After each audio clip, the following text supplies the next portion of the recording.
Good morning friends, welcome to the computer classes for all. आज हम लोग discuss करते हैं लास्ट टॉपिक जहाँ से मैंने ओवर किया था उसके आगे से कंटिन्यू करते हैं। मैंने लास्ट टाइम आप लोगों को दोस्तों बताया था कि कंप्यूटर का डिजिटल कंप्यूटर का ब्लॉक डायग्राम कैसे हम बनाते हैं। उसमें कुछ इनपुट यूनिट होती है, सेंट्रल प्रोसेसिंग यूनिट होती है, आउटपुट यूनिट होती है, मेमोरी यूनिट होती है। वो कैसे एक दूसरे से टास्क कोऑर्डिनेट करते हैं, वर्क करते हैं। दोस्तों यदि उस बात को हम लोग समझते हुए यदि ब्रॉडली मैं ये बताऊं कि कंप्यूटर के what are the basic operations that computer perform, means हम लोग यदि बात करते हैं कि बेसिक ऑपरेशंस ऑफ कंप्यूटर, यदि मैं बोलूँ बेसिक ऑपरेशंस ऑफ कंप्यूटर, तो कंप्यूटर बेसिकली क्या क्या टास्क करता है। यदि आपको ब्लॉक डायग्राम वाला चीज़ याद हो तो कंप्यूटर कुछ ना कुछ इनपुट लेता है, इनपुट लेने का काम है एक टास्क। दूसरा टास्क है उस इनपुट को स्टोर करता है, इस स्टोरेज करता है, ठीक है, मेमोरी में जाके इनपुट स्टोर होता है। उसके बाद वो डेटा प्रोसेस होता है, इस प्रोसेस करना इसका टास्क है, एक ऑपरेशन है। इसके बाद प्रोसेस होने के बाद वो डेटा आउटपुट पे डिस्प्ले किया जाता है, तो आउटपुट करना इसका ऑपरेशन है। इसके बाद ये सारी यूनिट एक दूसरे से कोऑर्डिनेट करे तो उसके लिए कंट्रोल करना भी, कंट्रोलिंग भी इसका एक टास्क है। तो यदि मैं बात करूँ बेसिकली तो कंप्यूटर के ऑपरेशन में इंक्लूड हुआ इनपुट करना, इनपुट ऑपरेशन, स्टोरेज करना, प्रोसेस करना, आउटपुट करना और कंट्रोल करना। ये बेसिकली यही टास्क करता है। अब इन्हीं टास्क को करने के लिए और भी बहुत सारे ऑपरेशंस कंप्यूटर को परफॉर्म करना पड़ता है। लेकिन बेसिक ऑपरेशन की बात करें कंप्यूटर की तो कुछ ना कुछ इनपुट लेगा, उसको मेमोरी में स्टोर करेगा, मेमोरी से वो प्रोसेस होने के लिए प्रोसेसर के पास जाता है, प्रोसेसर उसमें अर्थमेटिक लॉजिक यूनिट उसकी प्रोसेसिंग करेगी, प्रोसेसिंग करने के बाद उस इंफॉर्मेशन को डिस्प्ले कर दिया जाता है आउटपुट यूनिट को, और इन सारी यूनिट को आपस में कोऑर्डिनेटेड मैनर में कंट्रोल करने के लिए कंट्रोल सिग्नल कंट्रोल यूनिट भेजती है, तो कंट्रोलिंग भी इसका टास्क हुआ। तो ये बेसिक ऑपरेशंस हैं यदि मैं बात करूं कंप्यूटर के बेसिक ऑपरेशन क्या है। तो आगे बढ़ते हैं दोस्तों। आपने देख लिया कंप्यूटर है क्या, कंप्यूटर का किस किस तरीके से वो वर्क कर रहा है। यदि मैं बात करूं कि कंप्यूटर की कैरेक्टरिस्टिक्स क्या है, कैरेक्टरिस्टिक्स ऑफ कंप्यूटर, कंप्यूटर की क्या क्या कैरेक्टरिस्टिक्स है दोस्तों। यदि मैं बात करूं तो कंप्यूटर की यदि कैरेक्टरिस्टिक्स की बात करें तो हाई स्पीड, इसकी स्पीड बहुत हाई होती है, हाई स्पीड। दूसरी यदि मैं बात करूं तो एक्यूरेसी। थर्ड यदि मैं बात करूं इंटेलिजेंस।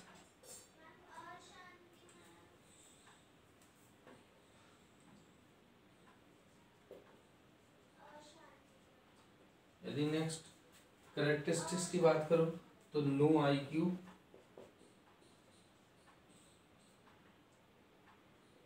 नेक्स्ट की बात करूं तो ये एरर फ्री मल्टीटास्किंग।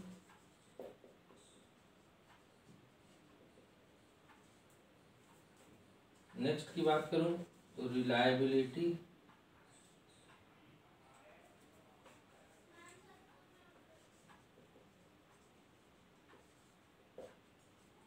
ठीक है, इसके बाद मैं बात करूं तो इसका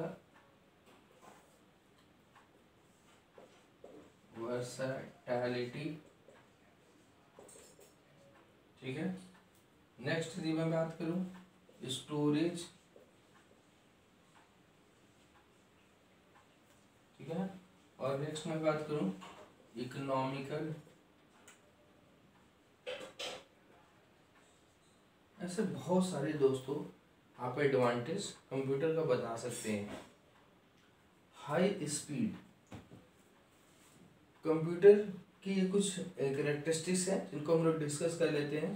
कंप्यूटर की जो स्पीड है पर सेकंड, जो इंस्ट्रक्शंस को परफॉर्म करने की स्पीड है वो गीगाहर्ट्ज में होती है। 3 GHz के प्रोसेसर हैं, 8 GHz के प्रोसेसर्स हैं।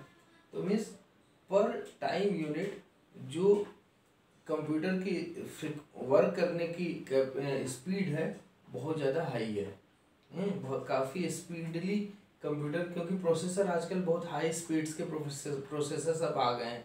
पुराने टाइम पे भी जो प्रोसेसर्स थे उनकी भी प्रोसेसिंग स्पीड एक नॉर्मल ह्यूमन बीइंग से बहुत ज़्यादा थी। तो अब आप देखते हैं 8 GHz की प्रोसेसर्स आते हैं, ठीक है ना। मीन्स एक टाइम यूनिट में ये 8 GB का 1 GB यूनिट डेटा को प्रोसेस कर लेते हैं। क्लियर है ना। तो बहुत हाई स्पीड होती है कंप्यूटर की। एक्यूरेसी स्पीड के साथ ही साथ जैसे हम ह्यूमन बींग्स तो एरर कर देते हैं, यदि टास्क हम कर रहे हैं तो हमारी ऐसा हो सकता है कि हमसे एरर हो जाए, लेकिन कंप्यूटर से यदि जब ऑपरेशन कोई परफॉर्म करते हैं तो सिंस ये ऑटोमेटेड सेट ऑफ इंस्ट्रक्शंस से चलता है तो उसमें कोई एरर आने के चांसेस नहीं रहते हैं और फुल्ली एक्यूरेट आपका रिजल्ट आता है। तो computer have a high accuracy that, क्योंकि it is error free, there is no chance of error in computer. Intelligence का मतलब होता है कि हम तो यदि किसी टास्क को करते हैं, हम ह्यूमन बींग्स और मोनोटोनस टास्क है तो हम लोग थक जाते हैं, करते करते टास्क को हम थक जाते हैं, मीन्स एक तरह से हमारा इंटरेस्ट भी कम हो जाता है। लेकिन इंटेलिजेंस है कंप्यूटर, इट मीन्स कि ये कॉन्टिन्यूसली फुल इंटरेस्ट के साथ बिना एरर किए हुए, बिना थके हुए लगातार ये वर्क कर सकता है कंप्यूटर, क्योंकि एक मशीन है। क्लियर है। कंप्यूटर की अपनी IQ कुछ नहीं है, ये कंप्यूटर का डिसएडवांटेज है कि हम ह्यूमन बींग्स के पास तो अपना IQ है, फीलिंग हमारे पास है, लेकिन कंप्यूटर की अपनी खुद की IQ कुछ नहीं है। सिर्फ जितना इंस्ट्रक्शन हम देते हैं, हम प्रोग्रामर जितना इंस्ट्रक्शन पास करते हैं उसी इंस्ट्रक्शंस के अकॉर्डिंग ये काम करता है। अपने से कोई दिमाग नहीं लगा सकता, अपने से कोई टास्क परफॉर्म नहीं कर सकता, because it has no self IQ। Multitasking, computer एक से ज़्यादा टास्क को, सिंस प्रोसेसर की स्पीड इतनी हाई फाई होती है, इतनी ज़्यादा होती है जैसा कि भी मैंने बताया था, जिसकी वजह से एक से ज़्यादा टास्क पैरेलल में एग्जीक्यूट हो सकते हैं। हमें ये फील होता है कि सारे टास्क साथ साथ एग्जीक्यूट हो रहे हैं, और यदि यूनिक प्रोसेसर सिस्टम होता है तो एक 1 by 1 ही होता है, लेकिन इस एग्जीक्यूट जो होते हैं, मान लीजिए 4 टास्क है, चारों अलग अलग हैं, हमें लग रहा है कि सब एक साथ चल रहे हैं, लेकिन एक प्रोसेसर है तो चलता है एक के बाद एक ही है, लेकिन उसकी स्पीड इतनी फास्ट है और उनके बीच में स्विचिंग इतनी फास्ट होती है कि हमें सारा का सारा एक साथ होते हुए दिखता है। तो ये मल्टीपल टास्क को साइमल्टेनियसली एग्जीक्यूट कंप्यूटर कर सकता है। रिलायबिलिटी, कंप्यूटर पे हम लोग पूरा रिलाय कर सकते हैं, क्योंकि इसमें ऐसा नहीं कि कोई एरर ला देगा, किसी तरह की प्रॉब्लम आ जाएगी, पूरी रिलायबल होता है कंप्यूटर। यदि पासवर्ड प्रोटेक्ट करके हम अपने डेटा को सिक्योर कर सकते हैं, आपका डेटा कोई इस तरीके से नहीं एक्सेस कर पाएगा, means you can rely on your computer. Versatility means computer का जो एप्लीकेशन है वो हर फील्ड में है। आप कोई भी एक फील्ड सोच लीजिए और उसमें ऐसा नहीं है कि वहाँ पे आप कंप्यूटर अप्लाई नहीं कर सकते, चाहे वो रिसर्च वर्क हो, चाहे इंटरटेनमेंट हो, चाहे एजुकेशन हो, चाहे मेडिकल हो, किसी भी फील्ड में आप सोच लेंगे वहाँ कंप्यूटर को हम यूज कर सकते हैं। Means it's very versatile, it can be use in almost every field of our human being. Clear है। Storage, computer have a high storage capacity, है ना। कंप्यूटर की बहुत सारी मेमोरी होती है, प्राइमरी सेकेंडरी, जो हम लोग आगे डिस्कस करेंगे। उसमें आप कंप्यूटर का डेटा जाके स्टोर होता है, स्टोर होके देन प्रोसेस होता है, या आपका डेटा को कहीं परमानेंटली स्टोर करना है तो भी स्टोर कर सकते हैं हम लोग। कंप्यूटर के अंदर डेटा को स्टोर करके इस रखने की कैपेसिटी होती है।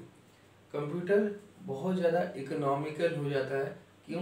क्योंकि जो टास्क बहुत सारे ह्यूमन बीइंग मिल करके करते हैं वो सारे ह्यूमन बीइंग को कंप्यूटर रिप्लेस कर सकता है। एक सिंगल कंप्यूटर से वो सारे टास्क एक ऑपरेटर लगा दिया जाए और एक कंप्यूटर लगा दिया जाए तो 1000 लोग जो टास्क परफॉर्म कर रहे थे उसका वो टास्क सारा कंप्यूटर ही करके दे सकता है। तो इस तरीके से हमारी कंप्यूटर एक तरह से हमारे लिए इकोनॉमिकल हो गया, फर्म के लिए, ऑर्गेनाइजेशन के लिए इकोनॉमिकल हो गया। ठीक है, तो इस तरीके से बहुत सारी एडवांटेजेस कैरेक्टरिस्टिक्स कंप्यूटर के हैं जिनको हमें पता होना चाहिए। इस high speed, accuracy, intelligence, these all are the characteristics of a computer. ठीक है दोस्तों, आगे बढ़ते हैं हम लोग। दोस्तों जो आज के वीडियो में हम लोग को मेनली पढ़ना था that is memory of computer. Memory, जैसे कि हम ह्यूमन बीइंग कुछ चीज़ें मेमोराइज करके रख सकते हैं, वैसे कंप्यूटर भी कुछ बहुत स्टोर करके रख सकता है चीज़ों को। मीन्स मेमोरी है क्या? Memory is just a circuitry, it's a circuit that can store your data temporarily or permanently. Memory, what the memory is? Memory is a circuit in your computer that can store your data temporarily or permanently. चाहे तो time being के लिए for the temporary store कर सकता है data को, चाहे permanently store कर सकता है। तो मेमोरी की ये डिफिनीशन हुई दोस्तों कि memory is a circuitry that can store your data permanently और टेम्पोररली इन योर कंप्यूटर। अब ये मेमोरी की यदि मैं बात करूं तो इसको हम लोग ब्रॉडली 2 पार्ट्स में कैटेगराइज कर सकते हैं। यदि मैं मेमोरी की बात करूं तो एक होता है प्राइमरी मेमोरी। 2 पार्ट की जगह मैं इसे 4 पार्ट में कैटेगराइज करूंगा। पहला है प्राइमरी मेमोरी, दूसरा है दोस्तों सेकेंडरी मेमोरी,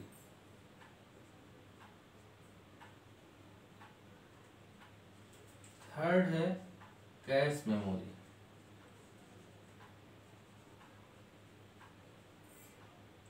एंड लास्ट है वर्चुअल मेमोरी।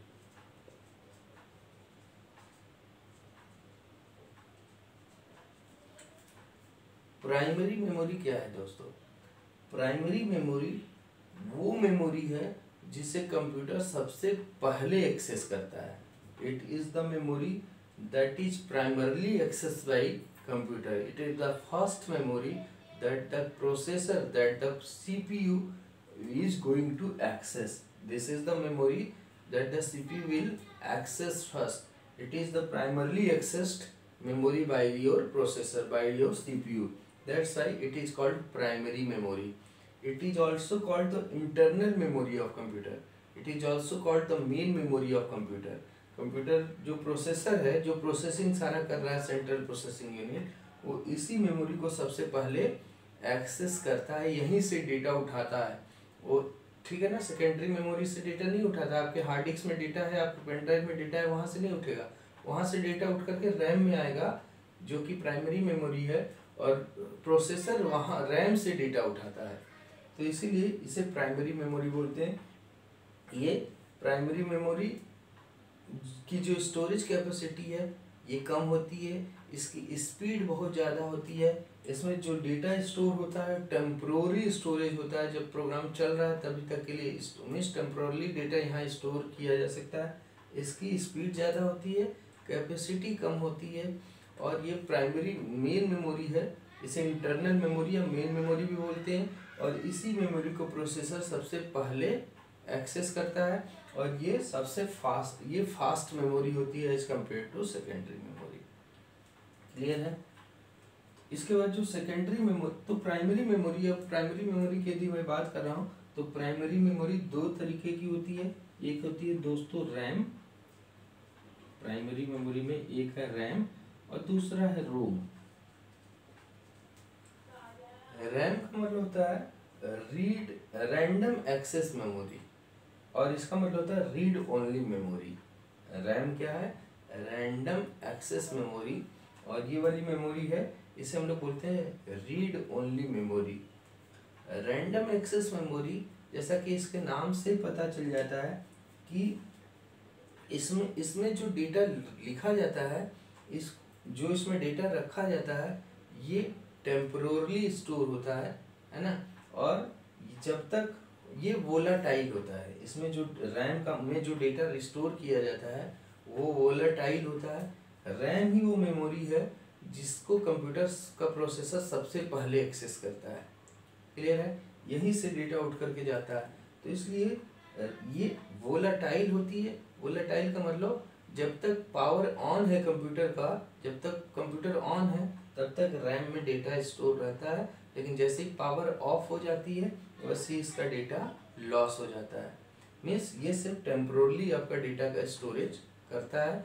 ये वोलाटाइल होता है, इसको प्रोसेसर सबसे पहले एक्सेस करता है, इसलिए फास्ट मेमोरी होती है। ठीक है? ये इसमें डेटा रीड भी हो सकता है और राइट भी हो सकता है। इसको रीड राइट मेमोरी भी बोलते हैं। इसमें आपका डेटा बार बार रीड राइट सेकेंडरी मेमोरी से उठा करके फिर रीड राइट किया रैम में, फिर प्रोसेसर ने उसको रीड किया, तो इसमें इसे रीड राइट मेमोरी भी बोलते हैं। क्लियर है? लेकिन जो रोम है ये रीड ओनली मेमोरी है। इसमें एक बार जो डेटा राइट हो जाता है वो सिर्फ बाद में प्रोसेसर उसे रीड कर सकता है। और कंप्यूटर की जो बूटिंग की फाइल्स रखी जाती हैं वो रीड ओनली मेमोरी में ही, रोम में ही रखी रहती हैं। एक बार उसमें जो फैब्रिकेट करके चिप रोम चिप में रख दिया गया, प्रोसेसर वहीं से डेटा उठा करके बूट हो जाता है। क्लियर है? ये वोलेटाइल नहीं होती है। इसमें जो एक बार डेटा आपने राइट कर दिया है वो सिर्फ आप रीड कर सकते हैं, और वो वोलेटाइल नहीं है। पावर ऑफ हो जाता है तब भी उसमें डेटा जो स्टोर किया रखा आपने वो पड़ा रहता है। नेक्स्ट टाइम जब प्रोसेसर कंप्यूटर को ऑन करते हैं हम लोग, तो प्रोसेसर यहीं से डेटा बूटिंग का फाइल उठा करके और बूट होता है, स्टार्ट होता है। ठीक है? तो ये वोलेटाइल नहीं है, it's non volatile, but RAM is a volatile memory. It temporarily store data when the power is off, the data lost. But here when the power is off, data is not lost. Clear है? It's a read write memory, but it's a read only memory. इसे processor सबसे पहले access करता है। Processor का data यहीं से access किया जाता है और यहाँ बूटिंग की फाइलें प्रोसेसर रीड करता है सिर्फ वन टाइम। ये 2 टाइप का होता है। एक होता है एस रैम, रैम 2 तरीके का है, S RAM and D RAM, S RAM and D RAM. S RAM का मतलब होता है स्टैटिक रैम और डी रैम का मतलब होता है डायनामिक रैम। जो स्टैटिक रैम है वो फ्लिप फ्लॉप से मिलकर बना होता है, और जो डायनामिक रैम है वो कैपेसिटर से मिलकर बना होता है। इसलिए डायनामिक रैम को ये कैपेसिटर की स्टोरेज कैपेसिटी को यूज करके डेटा स्टोर करता है, इसलिए इसमें बार बार रिफ्रेशमेंट की जरूरत पड़ती है, रिफ्रेश करते रहने की जरूरत पड़ती है डी रैम के। और जो रोम होता है ये 3 टाइप्स का होता है। रोम 3 टाइप्स का होता है। एक होता है ई रोम, दूसरा होता है ईपी रोम, और थर्ड होता है double E P ROM, double E P ROM. P ROM का मतलब होता है programmable read only memory. EP ROM का मतलब होता है erasable programmable read only memory. और डबल ईपी रोम का मतलब होता है electrically erasable programmable read only memory. फिर से देखिए, पी रोम का मतलब होता है programmable read only memory, EP ROM का मतलब होता है erasable programmable read only memory, और इलेक्ट्रिकली इरेजेबल का मतलब इस ई का मतलब होता है electrically erasable programmable read only memory. ये 3 टाइप का होता है और ये 2 टाइप का होता है। ठीक है दोस्तों, अब बात करते हैं तो प्राइमरी मेमोरी में जो डेटा स्टोर किया जाता है वो टेम्पोररी स्टोर करने के लिए यूज किया जाता है, और प्राइमरली ये इसकी कैपेसिटी कम होती है, इसकी एफिशिएंसी ज़्यादा होती है, इसलिए इसकी स्पीड ज़्यादा होती है, लेकिन इसी वजह से स्मॉलर साइज का भी कॉस्टली मिलता है। तो इसलिए प्राइमरी मेमोरी का साइज कम है, स्टोरेज इसीलिए कॉस्ट ज़्यादा, इसलिए इसका कम साइज का ही हम लोग यूज करते हैं। जितना ज़्यादा साइज बढ़ेगा उतना कॉस्ट बढ़ता जाएगा। तो इसमें हम लोग small amount of data temporarily computer के एग्जीक्यूशन के ड्यूरेशन पे स्टोर यूज करने के लिए हम लोग प्राइमरी मेमोरी का यूज करते हैं। जो सेकेंडरी मेमोरी है इसमें बल्क अमाउंट ऑफ डेटा को स्टोर करने के लिए हम लोग सेकेंडरी मेमोरी का यूज करते हैं। और सेकेंडरी मेमोरी जैसे कि इसका एग्जांपल हुआ, जैसे कि आप हार्ड डिस्क यूज करते हैं, हार्ड डिस्क एक सेकेंडरी मेमोरी है, पेन ड्राइव एक सेकेंडरी मेमोरी है, फ्लॉपी डिस्क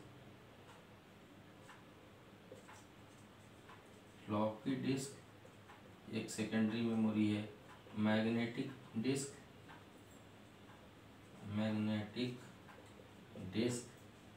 एक सेकेंडरी मेमोरी है, मैग्नेटिक टेप ये भी एक सेकेंडरी मेमोरी है। तो ये सेकेंडरी मेमोरी में जो डेटा है वो बल्क अमाउंट ऑफ डेटा का हम लोग स्टोर कर सकते हैं और यहाँ से डेटा आउट करके प्राइमरी मेमोरी में जाता है, तभी वहीं से प्रोसेसर उसको रीड करता है। क्लियर है? तो ये मेन मेमोरी इसको बोलते हैं, इसको एक्सटर्नल मेमोरी बोलते हैं। ये इंटरनल मेमोरी है कंप्यूटर का और ये एक्सटर्नल मेमोरी है। Primary memory is called the internal memory of computer और main memory of computer it is called the external memory of computer. इसमें जो डेटा प्राइमरी मेमोरी में है और टेम्पोररी स्टोर होता है, इसमें जो डेटा स्टोर होता है वो परमानेंट स्टोर होता है। इसमें small amount of data store किया जाता है, इसमें bulk amount of data store किया जाता है। इसकी इफिशियंसी, इसकी स्पीड ज़्यादा होती है, इसकी स्पीड सेकेंडरी मेमोरी की कम होती है। क्लियर है ना? ये प्राइमरी मेमोरी वो मेमोरी है जिसको प्रोसेसर सबसे पहले एक्सेस करता है, सेकेंडरी मेमोरी को कंप्यूटर सबसे पहले एक्सेस नहीं करता है। प्राइमरी मेमोरी का ये कैटेगराइजेशन है, सेकेंडरी मेमोरी का ये कैटेगराइजेशन है। ये कुछ डिफरेंस है प्राइमरी और सेकेंडरी में। तो आपके एग्जाम में प्राइमरी सेकेंडरी में डिफरेंस पूछ सकता है या रैम रोम में डिफरेंस पूछ सकता है, जो कि मैंने पहले बताया आपको। बात करते हैं अगली मेमोरी की, कैश मेमोरी की। दोस्तों देखिए दोस्तों, प्रोसेसर और मेमोरी के बीच, प्रोसेसर और मेन मेमोरी के बीच एक एस रैम को अप्लाई कर दिया जाता है। मैं इसको रब करके आप लोग को कैश मेमोरी और वर्चुअल मेमोरी बताता हूँ।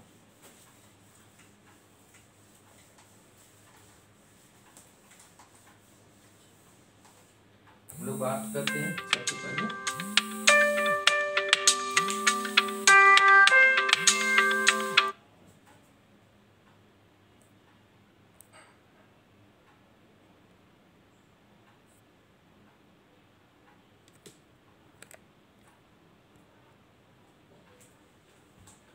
यदि मैं बात करूं कैश मेमोरी की दोस्तों, तो कैश मेमोरी क्या है? आपके प्रोसेसर और आपके मेन मेमोरी के बीच में आपका ये प्रोसेसर है, ठीक है, ये है प्रोसेसर और यहाँ पे आपकी ये है मेन मेमोरी।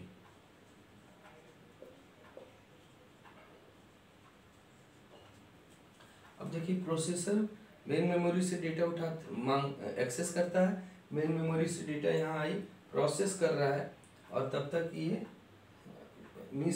वेट कर रहा है जब तक कि डेटा नहीं आया, क्योंकि मेन मेमोरी तो कहीं और है, प्रोसेसर कहीं और है।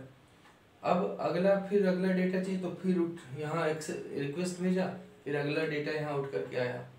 ये रिक्वेस्ट नहीं भेजा, मेन मेमोरी से डेटा यहाँ उठ के आ गया। अब यदि हम इसी को और स्पीड अप करने के लिए हम लोग बीच में एक और एस रैम को लगा देते हैं। ये इज बेसिकली एस रैम, इसी को बोलते हैं कैश मेमोरी। अब ये कैश मेमोरी क्या किया जाता है? अब जैसे प्रोसेसर मेन मेमोरी से डेटा उठा करके कैश में रख दिया जाता है और कैश से डेटा प्रोसेसर के पास जाता है। अब cache is a memory that is very close to the processor. कई बार कैश मेमोरी प्रोसेसर के अंदर भी फैब्रिकेट कर दिया जाता है ना, वो डिपेंड करता है प्रोसेसर का आर्किटेक्चर कैसा है। तो अब होगा क्या, प्रोसेसर के अंदर ही या प्रोसेसर के बिल्कुल एडजेसेंट में एक मेमोरी और है। डेटा प्रोसेसर, अब जितनी मेमोरी दूर होगी उतनी ही उसको एक्सेस करने में टाइमिंग ज़्यादा लगेगा, और जितनी क्लोज होगी उतने कम टाइम में एक्सेस हो जाएगा। तो अब इसको एक्सेस, अब आपका डेटा उठ करके मेन मेमोरी से कैश में आ गया, कैश से फटाफट प्रोसेसर को चला गया। प्रोसेसर जब तक प्रोसेस कर रहा है तब तक अगला डेटा फिर से यहाँ आ गया रैम कैश मेमोरी में। कैश मेमोरी से फिर जैसे ये आइडल हुआ तुरंत फटाफट कैश मेमोरी से डेटा उठा लिया। तो इस तरीके से क्या होता है, आपके प्रोसेसर की स्पीड बढ़ जाती है, ठीक है ना। और ये कैश हम लोग कितने कई लगा सकते हैं, एक कैश, दो कैश, तीन कैश ऐसे लगा दे, तो जितना ज़्यादा कैश लग जाएगा उतनी ही इस प्रोसेसर की स्पीड बढ़ जाएगी। तो आप देखते हैं ना, ये ऑक्टा कोर प्रोसेसर है, उसमें 8 प्रोसेसर है, उसमें 8 कैश लगा दिए देते हैं। जितना कैश बढ़ गया उतनी एक प्रोसेसर की स्पीड बढ़ जाती है, ठीक है ना। तो कैश मेमोरी क्या है, cache memory is not a special memory, it a static RAM that is fabricated either within the processor or very close to the processor, and it speed up the processor, it speed up the processor। और कैसे speed up हो रहा है ये आप लोग इस architecture से समझ में आ रहा है। तो इस तरीके की मेमोरी को हम लोग कैश मेमोरी कहते हैं। क्लियर है दोस्तों। और हम लोग बात करते हैं वर्चुअल मेमोरी की।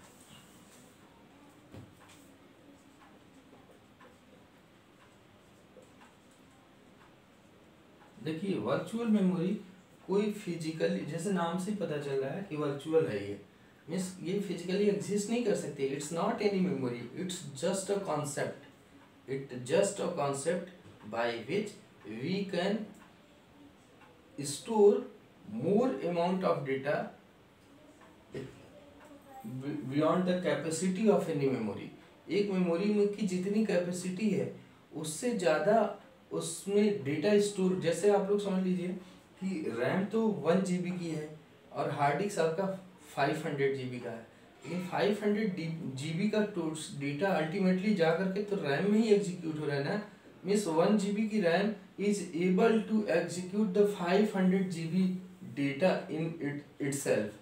कैसे हम लोग मीन्स स्मॉलर साइज की मेमोरी में बिगर साइज का डेटा स्टोर करके एग्जीक्यूट कर लेने के कॉन्सेप्ट को हम लोग वर्चुअल मेमोरी कहते हैं। और ये करता क्या है कंप्यूटर, कि आपके जितना भी मेमोरी है डेटा उठ करके आया, जिसकी डिमांड है उठ करके आया, ये प्रोसेस हो रहा है, प्रोसेसर को गया, ठीक है ना। और इस डेटा इसको कुछ इनपुट आउटपुट की जरूरत पड़ी तो स्वैप आउट कर दिया जाए मेमोरी से।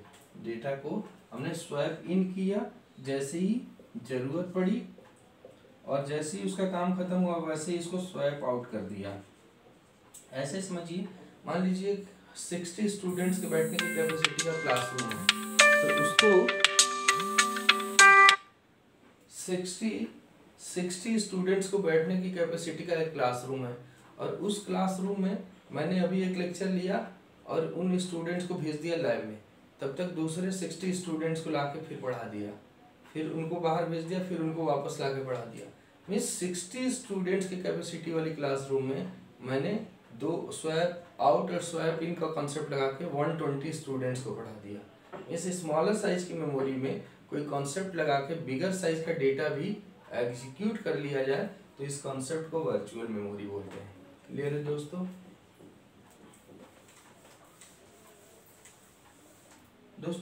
अब हम लोग बात करते हैं मेमोरी हायरार्की की। मेमोरी हायरार्की, देखिए मेमोरी हायरार्की ये बताती है कि कौन सा मेमोरी प्रोसेसर की कितना क्लोजर है, किस मेमोरी की कितनी स्पीड है, कितनी साइज है, उसको एक हायरार्किकली हम लोग इस तरीके से रिप्रेजेंट करते हैं। सबसे ऊपर बनाया मैंने रजिस्टर, ठीक है। रजिस्टर के बाद मैंने बनाया कैश मेमोरी,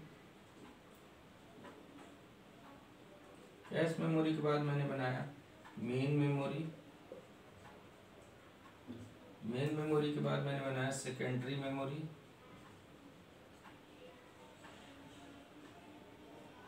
उसके बाद मैंने बनाया मैग्नेटिक डिस्क,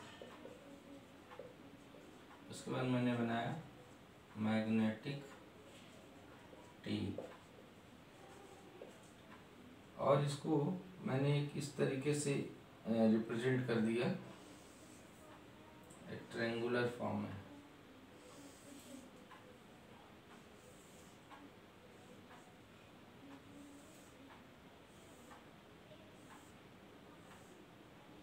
इस तरीके से।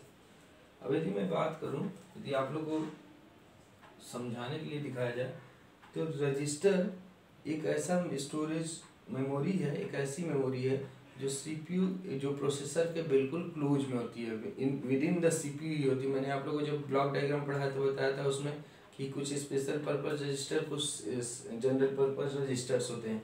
तो रजिस्टर्स उसके अंदर ही है, तो सबसे फास्ट होगा, सबसे ज़्यादा एफिशिएंटली एक्सेस होगा, सबसे क्लोजर है प्रोसेसर के तो सबसे ज़्यादा एफिशिएंट है, सबसे, लेकिन सिंस ये प्रोसेसर के अंदर ही फैब्रिकेटेड है तो सबसे कॉस्टली है और इस वजह से इसका साइज कम से कम होता है। तो सबसे पहले प्रोसेसर रजिस्टर में डेटा को एक्सेस करता है, रजिस्टर से वहाँ नहीं मिलता है तो कैश मेमोरी में देखता है, उससे ये बड़ी होती है, रजिस्टर से कम स्पीडी है लेकिन मेन मेमोरी से ज़्यादा स्पीड है इसकी। क्लियर है? तो रजिस्टर से डेटा फिर रैम में कैश में देखता है, कैश में डेटा मिल गया तो वहाँ से एक्सेस कर लेगा, अदरवाइज मेन मेमोरी से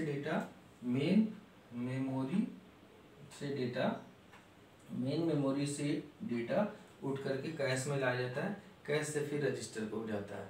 क्लियर है? तो उससे बड़ी ये मेमोरी है। तो जो जितना फारर है, जो जितना दूर है उतना ही ज़्यादा उसकी कैपेसिटी ज़्यादा है, उतनी ज़्यादा उसकी स्पीड कम है, क्योंकि प्रोसेसर से जितना दूर जाएंगे उतना ज़्यादा उसको एक्सेस करने में टाइम लगेगा। और डेटा उठ करके ऐसे आता है नीचे से ऊपर की तरफ, यहाँ से डेटा इसमें आएगा, इससे इसमें आएगा, इससे इसमें आएगा, इससे इसमें आएगा, इससे इसमें जाएगा और यहाँ से प्रोसेसर एक्सेस करेगा। क्लियर है ना?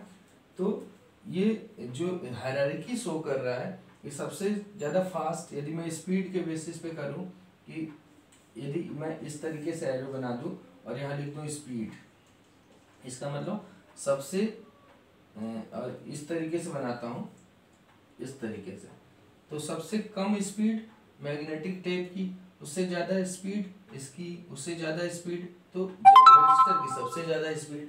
और यदि मैं साइज की बात करूँ तो साइज यहाँ लिख दूँ, ऐसे लिख के यहाँ लिख दूँ साइज, तो सबसे कम साइज रजिस्टर का, उसके बाद कैश मेमोरी, फिर सबसे हाईएस्ट साइज मैग्नेटिक टेप का है।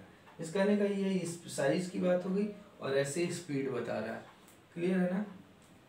क्लियर है? तो इससे हम लोग बोलते हैं रजिस्टर मीन्स मेमोरी हायरार्की, जिसमें सब ये बताया जाता है कि कौन सी मेमोरी कितनी फास्ट, कितनी सीपीयू के क्लोजर है, जिसकी वजह से कितनी उसकी स्पीड होगी। सारी मेमोरीज को एक हायरार्किकल फॉर्म में मैंने यहाँ रिप्रेजेंट किया है। ठीक है दोस्तों, तो ये थी कंप्यूटर की मेमोरी। इसके बाद हम लोग नेक्स्ट वीडियो में इसके आगे की चीज़ें पढ़ते हैं। आप लोग चैनल को सब्सक्राइब कर लीजिए, जिससे कि आप लोग कंप्लीट सी का कोर्स आप लोग एक जगह ही पढ़ सकें। ओके, थैंक यू, मिलते हैं नेक्स्ट वीडियो में।